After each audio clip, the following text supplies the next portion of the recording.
Assalamualaikum warahmatullahi wabarakatuh. Lahumul Fatihah. Bismillahirrahmanirrahim. Alhamdulillahirabbil alamin wassalatu wassalamu ala asyrofil anbiya wal mursalin wa ala alihi washabihi ajmain. Amma ba'du. Qala al-mu'allif rahimahullahu ta'ala wa nafa'ana bihi wa bi ulumi wa bi asrari fid darin amin ya rabbal alamin. Masih menjelaskan tentang 25 rasul yang wajib untuk kita ketahui. Yang ketujuh yaitu Lutun wa Ismailu Ishaqu kaza Yaqubu Yusufu wa Ayyubu taza. Lutun lan Nabi Lut, wa Ismailu Nabi Ismail, Ishaqu lan Nabi Ishaq. Kaza Ishaqu lan Nabi Ishaq, ya, Ishaqu ya. Kaza kawan kaya mengkono mazkur, kaza iku kaya mengkono nazar Yakub utai Yakub, wa Yusuf lan Nabi Yusuf, wa Ayub lan Nabi Ayub ihtaza kang wanu sapa Ayub. Jadi yang ketujuh itu adalah Nabi Lut, kemudian Nabi Ismail, kemudian Nabi Ishaq, kemudian Nabi Yakub, terus Nabi Yusuf, ya, Nabi Yusuf. Berarti 7, berarti ada ini yang 12 ya. 7 sampai 12.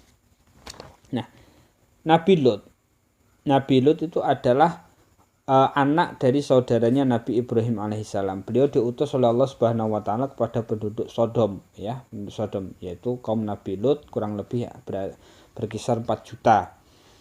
Mereka terkenal berperilaku homo dan lesbi ya, homo dan lesbi. Kemudian oleh Allah mereka diazab dengan dihujani batu sampai mereka binasa. Nah, ini bisa dibuka di dalam Quran surat Hud ayat 77 sampai 83. Kemudian yang ke-8 itu adalah Nabi Ismail. Nabi Ismail itu adalah putra Nabi Ibrahim alaihissalam dari istri Dewi Hajar, Siti Hajar. Beliau ini diutus oleh Allah Subhanahu wa taala kepada penduduk Yaman dan bangsa Amalik ya, kepada penduduk Yaman dan bangsa Amalik. Kemudian beliau Nabi Ismail ini mempunyai 12 anak ya, mempunyai 12 anak, dan Nabi Ismail alaihissalam wafat di Mekah dan dimakamkan di Hijr Ismail ya.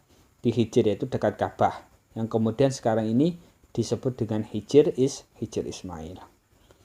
Kemudian yang ke-9 ya. Yang ke-9 itu adalah Nabi Ishaq. Nabi Ishaq itu adalah putra dari Nabi Ibrahim dengan Dewi Sarah ya. Nabi Ishaq itu adalah putranya Nabi Ibrahim dari istri Dewi Sarah. Nah, Ishaq itu artinya tertawa ya, tertawa. Nah, Nabi Ishaq itu telah ada sejak beliau masih berada dalam kandungan sebagaimana yang diterangkan dalam Al-Qur'an. Fadhahikat fabasyarnaha bi Ishaq ya. Fadhahikat fabasyarnaha bi Ishaq wa min wara'i Ishaq Yaqub. Jadi Dewi Sarah ini tertawa ya ketika kami kabarkan dia bahwa dia akan mengandung Nabi Ishaq alaihissalam, wa mi wara'i Ishaq Yaqub, dan setelah Nabi Ishaq ada Nabi Yaqub. Yang ke-10 itu Nabi Yaqub ya, Nabi Yaqub yaitu adalah Nabi Yaqub itu adalah putra dari Nabi Ishaq bin Ibrahim ya. Ibu Nabi Yaqub itu bernama Rifkah ya, Dulu beliau diutus oleh Allah untuk berdakwah di bangsa Kan'an, untuk menyuruh raja dan rakyatnya supaya mereka menyembah Allah, tauhid kepada Allah. Tetapi mereka menentangnya. Akhirnya Nabi Yaqub alaihissalam ini pindah ke negeri Mesir yang waktu itu berada dalam kekuasaan putranya yaitu Nabi Yusuf alaihissalam. Nabi Yaqub mempunyai 12 putra dari 4 istri. Kemudian selanjutnya Nabi Yusuf adalah putra dari Nabi Yaqub alaihissalam. Beliau Nabi dan Rasul yang diberi kekuasaan penuh di negeri Mesir. Beliau wafat dalam usia 120 tahun, Nabi Yusuf alaihissalam. Dan kemudian yang ke-12 adalah Nabi Ayub.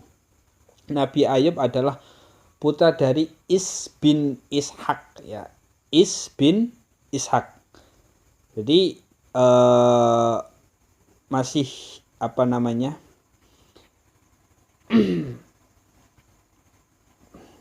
Keponakan, ya. Masih keponakan dari Nabi Yakub alaihissalam. Ingat, Nabi Ayub alaihissalam pernah diberi cobaan oleh Allah Subhanahu wa taala, sakit selama 7 tahun, 7 bulan, 7 hari, 7 malam. Kemudian beliau memohon kepada Allah, wa ayyuba idnada rabbahu anni massaniyad durru wa anta arhamur rahimin. Wahai Nabi Muhammad, ceritakanlah tentang Nabi Ayub di saat Nabi Ayub ini memanggil-manggil Allah, memanggil-manggil Tuhannya, berdoa kepada Tuhannya, ya Allah, saya sakit, massaniyad durru, inni massaniyad durru, saya punya penyakit ya Allah, wa anta arhamur rahimin. Kemudian apa? Fastajabna lahu fakashafna ma bihi min durrin wa atainahu wa ahlahu wa mislahum ma'hum rahmatan min indina wa dzikra lil abidin. Kemudian beliau Nabi Ayub berdoa seperti itu, Allah mengabulkan dan mengangkat segala penyakit yang beliau derita. Kemudian Allah menggantikan semua yang hilang, anak, harta benda, kemudian istri, semuanya diganti oleh Allah Subhanahu wa taala sebagai rahmat dari Allah untuk Nabi Ayub, wa dzikra lil abidin, dan sebagai untuk peringatan bagi orang-orang yang menyembah kepada Allah Subhanahu wa taala. Mudah-mudahan kita senantiasa dilindungi oleh Allah Subhanahu wa taala. Amin amin ya rabbal alamin. Intah wallahu a'lam bishawab. Al-Fatihah.